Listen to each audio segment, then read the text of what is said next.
ভিডিওটা ভালো লাগলে আমাদের চ্যানেলটা অবশ্যই সাবস্ক্রাইব করবে।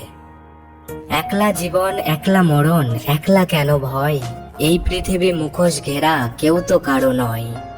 মাকড়সারা ঘর বেঁধে করে কি গো ভুল, নিমেষে তা ভেঙে ফেলি বলি ওটা ঝুল।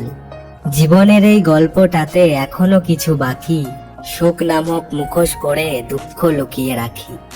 জানি না কার কাছে কতটা আমি দামি, কিছু ভালো কিছু খারাপ দুটো মিলিয়ে আমি। ভ্রমর যেমন উড়ে উড়ে ফুলের কাছে আসে, একটা মানুষ আজও তোমায় বড্ড ভালোবাসে। সারা জীবন এমন করে যেও তুমি হেসে, আমার স্মৃতির খুব গভীরে থাকবে তুমি মিশে। ভুলবো না তোমায় আমি কখনো কোনো দিন, জিন্দেগি আধুরা হে তুমহারে বিন।